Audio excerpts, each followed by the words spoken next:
Now by the former US Army Green Beret and Afghan war veteran, Lieutenant Colonel Scott Mann, or maybe I should call you Lieutenant, given that it's an Americanism. Talk to me about how we got it so wrong. You know, you would think after Vietnam and everything that happened there, that we would learn some of these lessons. But unfortunately, you know, it seems like we haven't. And having fought several tours there, it's hard to watch. But we certainly, on the timeline for withdrawal and how we phased that out, you know, we left a lot of people behind, and it is gut wrenching. That is an appropriate term to use. It is a gut wrenching thing to watch. You have friends, colleagues there who you're trying to get out of the country? Yeah, you know, for a lot of us who served in that country, we have friends there who we served alongside. You know, the nature of our work in Special Forces is to work very, very deeply in the indigenous communities, and we built a lot of strong relationships. And there were a lot of people who stood up. And, you know, one of the things, Kay, that I don't think is getting clearly articulated is that the Afghan forces really took on the brunt of the fighting for the last 3 to 5 years. They endured a heavy amount of fighting, and certainly the heavier amount of losses. You know, so there was no unwillingness to fight. You know, what was missing were a lot of things like air power and you know, the advisors alongside them. I mean, the Army's only 20 years old, so you know, there's a lot of people right now who are on the run, and again, it's just a really hard thing to watch.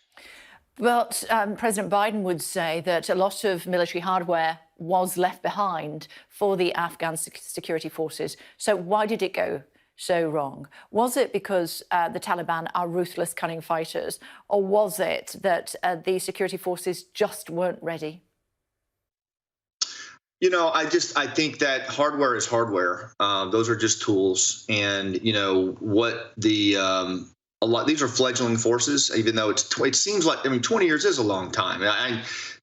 We invested most of our youth, our entire adult life, fighting over there and working over there with these folks. But what I can just tell you is that, you know, this insurgent is an extremely adept insurgent and very organized, and have been applying consistent pressure against coalition forces and certainly the Afghan forces for many, many years.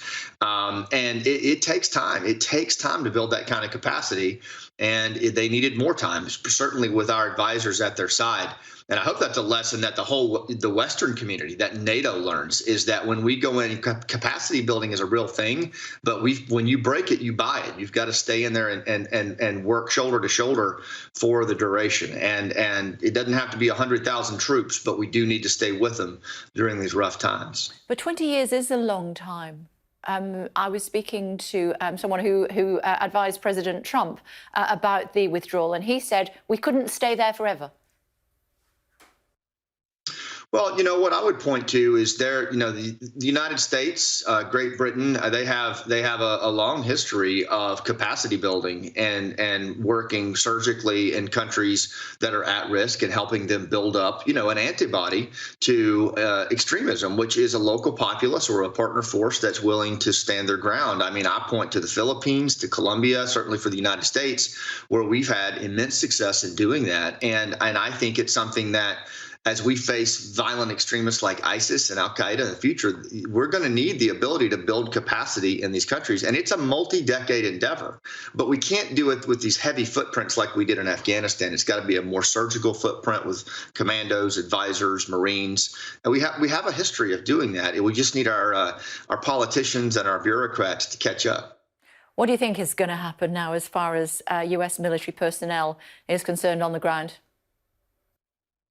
You know, I'm trying to really let folks know that our military is on the ground doing what they need to do. The British military, we need to pray for them. We need to support them.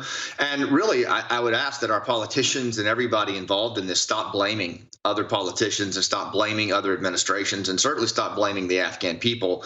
Right now, we have a chance to do something at least somewhat right and get in there and get as many people out as we can, as many Afghans out as we can. Let's focus on that. Let's focus on working together, standing shoulder to shoulder, and certainly stop assigning blame in the middle of this crisis. We can do that later. Let's focus on the mission at hand.